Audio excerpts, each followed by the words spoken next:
I'm here for the morning gardener, getting ready to go back out into the garden, put in two more watermelon plants.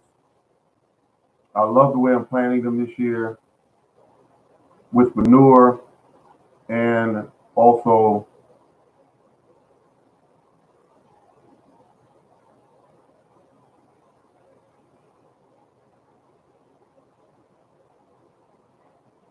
with manure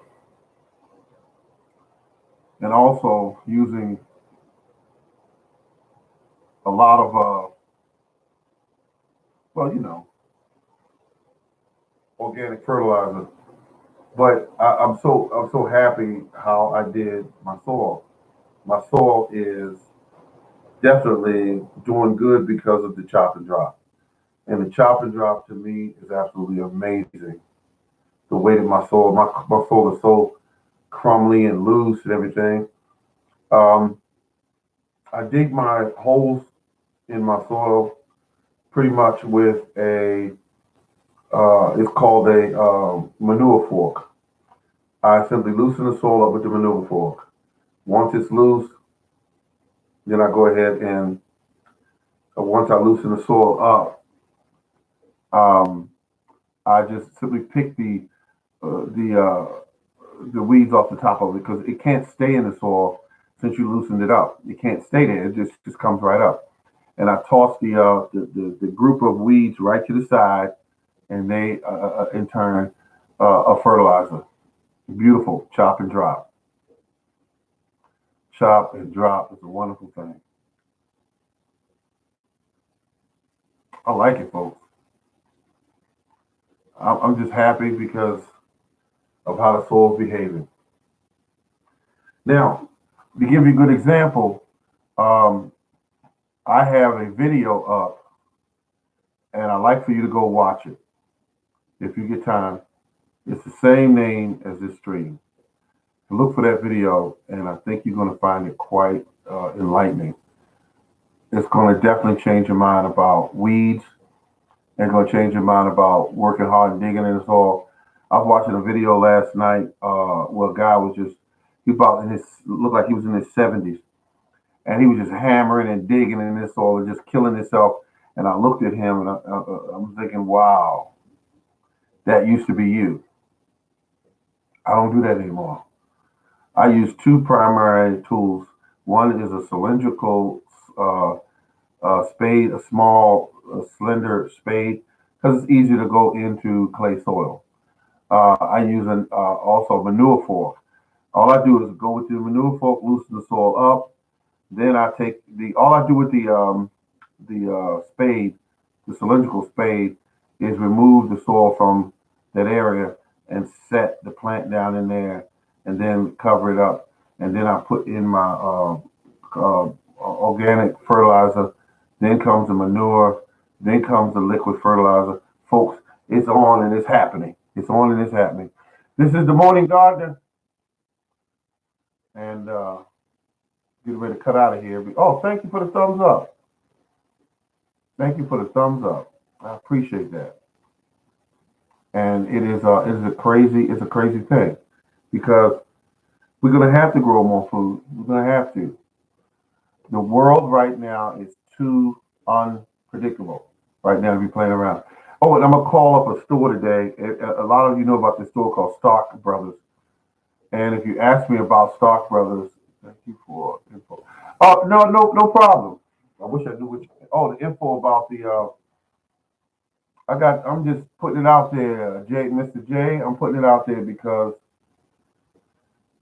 if you only knew, like I know, and you might already know actually, that chop and drop is it's incredible. It's incredible. I wish I'd have knew this years and years ago. I would have never went through what I went through. Bringing in leaves from other people's yards and putting in all those wood chips back there and all that. I wish I knew about chop and drop because your soil will supply what you need. Your own soil will do that. Weeds are going to come up. It is their job and it's their function to cover the soil. when you chop them down, you leave the roots in the ground, which in turn opens the soil up. Then you put this mass of you put this on top of the soil, which is the weeds. The weed. If you look at my soil right now, if you was in my yard, you looked around, you would say, "Why has he got all this hay in the yard?" It's not hay; it's weeds. Once you hit it with that weed whacker, um, they lay on the surface and they turn into mulch. And you keep doing that and keep doing that and keep doing that, and they turn into mulch. And the mulch turns into a fertilizer. And then all this black mass starts to accumulate on the surface. And that surface accumulation is nothing but fertilizer. The worms come up and get it. The other insects live under it and around it. And they're nothing but food for your garden. They're helping your plants survive. And I'm gonna tell you, I'm happy because you can't say nothing to me bad about weeds again. I don't care what weed it is. I have chopped those vicious vines in my yard.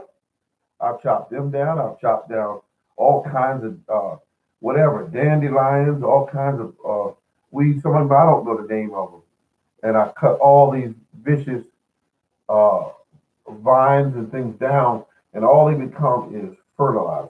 So they actually become a friend. My trees in my yard, about 3 or 4 days ago, I went through my yard and I hit all these weeds. I let them grow to about 3 feet tall. You don't have to let them get that big. They don't have to be nowhere near that big. Just keep cutting them. Um, but I let them get about 3 feet tall because my knee was hurt. That's why they got that tall. That's right. I hurt my knee, and my knee was hurt, and they got that tall. But here's my point. Um, when I cut them down 3 feet tall, they laid there, and about 2 to 3 days later, they went from green to brown, and they covered the entire ground back there of brown weeds. Now, they will feed those fruit trees. They will feed them and give them the nutrients they need, and that's what I do. And some weeds have a long taproot, which pulls up minerals from deep in the soil. And that's what you want. You want the minerals. That way you're not buying this crazy stuff called rock dust.